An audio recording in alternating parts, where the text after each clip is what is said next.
It is now time for the final part of this Spider-Man Cinematic Universe. I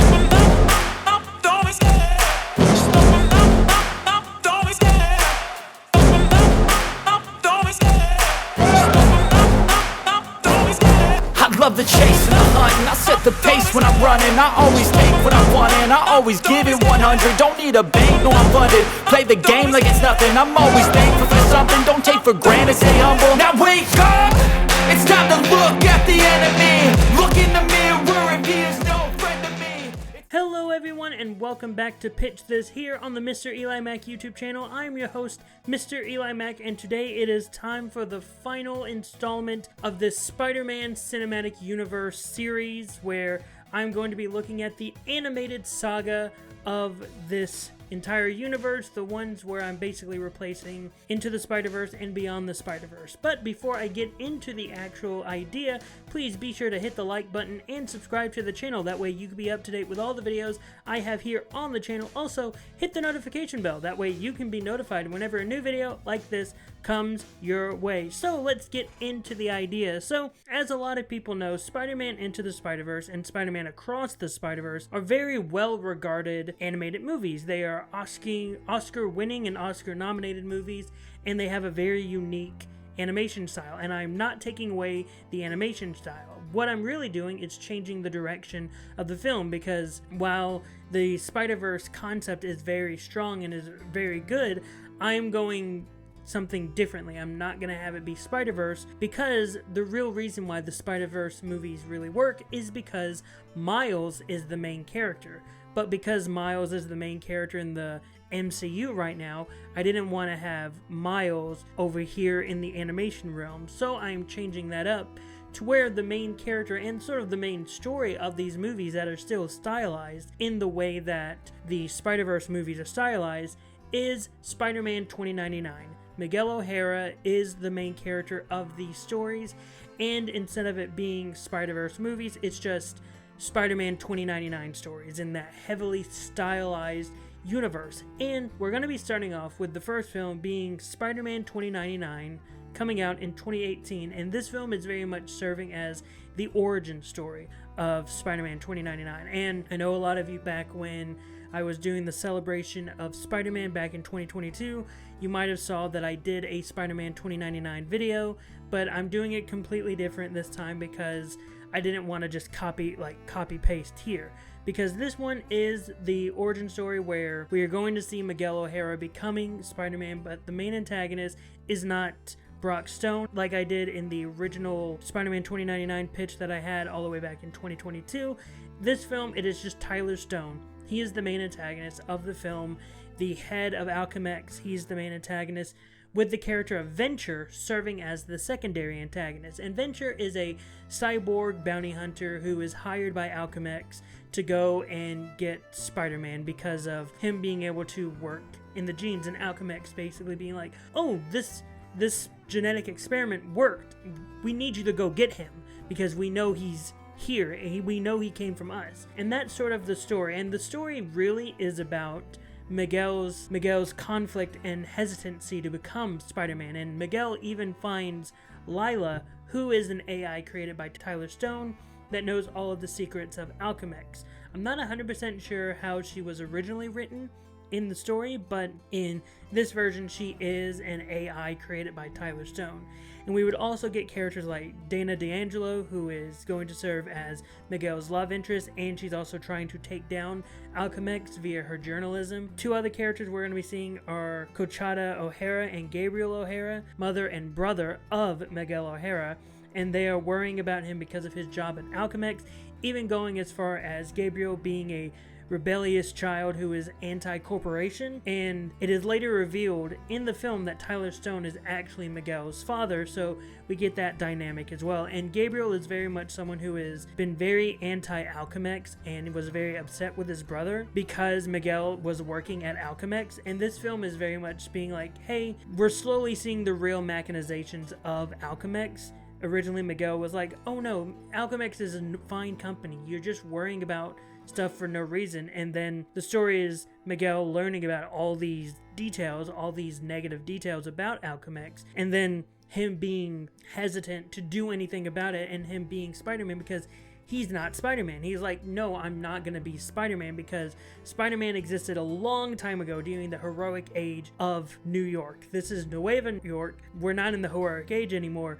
I'm not Spider-Man. I'm not doing this. And that is sort of the main plot of the film. Very similar to how Miles in Into the Spider-Verse was like, oh, I don't know if I can be a hero. I don't know if I can be Spider-Man. Sure, I got bit by a spider, but I don't know if I can do it. And the idea of it's just a leap of faith. In this story, we're very much focusing on Miguel trying to find the true hero inside of him and joining the cause to take down Alchemax and taking the leap of faith to heroism. And we would get a big fight sequence in close to the third act of Miguel fighting Venture, Venture going hand to hand, getting close to killing Miguel a few times. But then ultimately, Miguel not really killing him, but Venture would get killed because he overexerted himself, and because he's a cyborg, he thinks he's able to get away with a lot of things, like parts of his face would start coming off, sort of like Terminator style. And then there'd be a point where there's a massive explosion and Miguel is able to get away, but Venture blows up, basically killing Venture that way. And it's Venture's doing that does this. But the main final battle would be between Tyler Stone and Miguel, where Tyler Stone would be wearing a mech type suit, sort of like a Spider Slayer suit, but it's not Spider Slayer. It acts more like a Doc Ock suit. So he has the tentacles, it's all that stuff. So basically what I'm saying is Tyler Stone becomes the 2099 version of Doc Ock, even though there is a 2099 version of Doc Ock. I just don't think that works with the story I'm trying to tell. And so Tyler Stone and Miguel have this big battle, even with Tyler saying, Miguel, you're my son. You should be joining me side by side. Alchemax could be taking over Nueva York. You're worrying about too much. And Miguel's like, no, you are not my father. You were never my father. And I'm doing what's best for this city. And what's best for this city is for Alchemax to be taken down.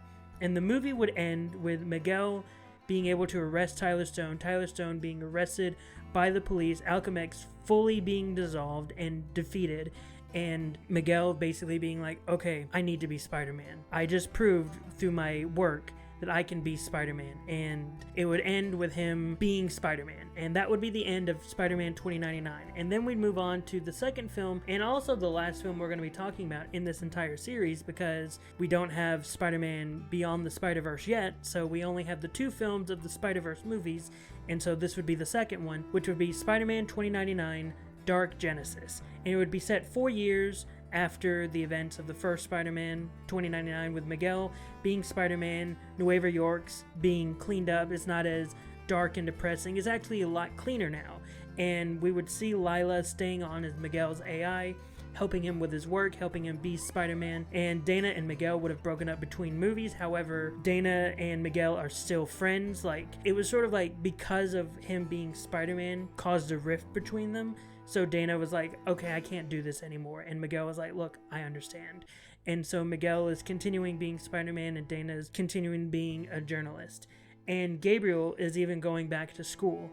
Gabriel is less of a rebellious child because his main place he was rebelling against is no longer in existence. And so Gabriel is going back to school.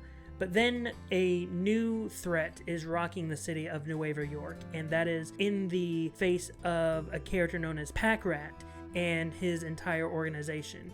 And Spider-Man's able to fight off Pack-Rat and the villains, and some of them even get arrested, but Pack-Rat is able to escape, and he finds this robot that is in this warehouse, and he turns the robot on, and he notices that the robot looks eerily familiar. But Pack-Rat isn't able to see the end of it because that robot quickly kills him. And we sort of get a new main antagonist. Pack-Rat is that's the main antagonist, but not really. This is actually the main antagonist. And the main antagonist is Flipside, which is a robot that sort of has the reverse color swap of Spider-Man 2099, and very much is seen as the dark alternate of Spider-Man. And Flipside is able to do so much evil stuff and is very much wrecking havoc on Nueva York. And Spider-Man, there would be multiple times where they would fight, but Flipside would always able to get the upper hand. And Flipside would have a moment of killing Miguel's mother and killing Dana. And that would just send Miguel in a rage. And then we would get into the third act where the final fight is between like a rematch of Flipside and Miguel. And Miguel's entire thing is, oh, I need to be a better Spider-Man. I am a strong Spider-Man, but I need to be better. I need to be better. I need to be better. Like, that's the entire thing Miguel is going through. And going up against Flipside is just seeing, oh, this is something that is dark, that I could become if I'm not better. And every single time with the death of his mother and with the death of Dana, he's seeing, I'm not better. I need to be better if I want to stop Flipside, if I want to stop this robot. However, in this final third act fight, Flipside beats Miguel close to death. And Flipside's like, no, I'm not going to kill you. I need you alive for this. I need you alive so you can see this thing that is about to happen.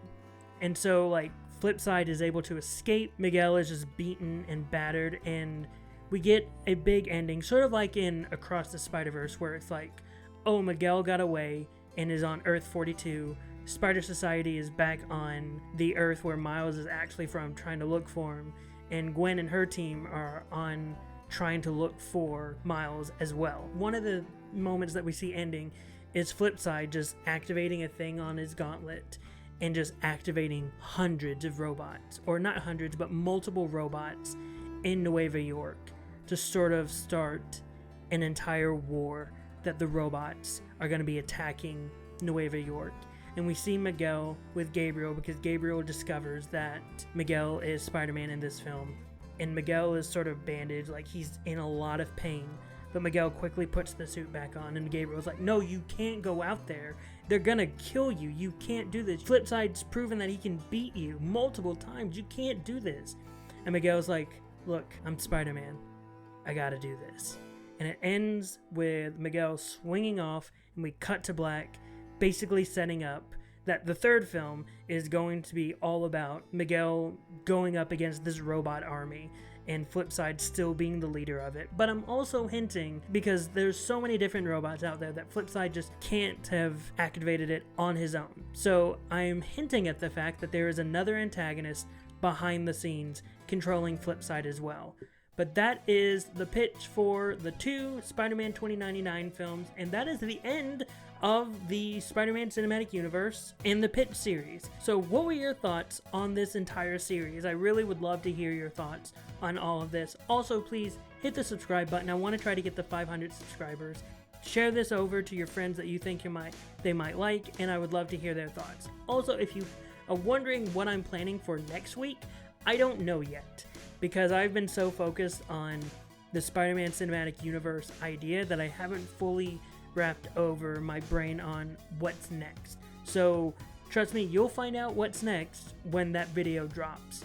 But yeah, and I've been seeing some comments. Don't worry, in May I will be reading some of your comments. I've been seeing one comment come out a lot, and I will address it in that comment video. But yeah, what were your thoughts on this video, this pitch, and just the overall Spider-Man Cinematic Universe pitch? Did you like it? Did you hate it?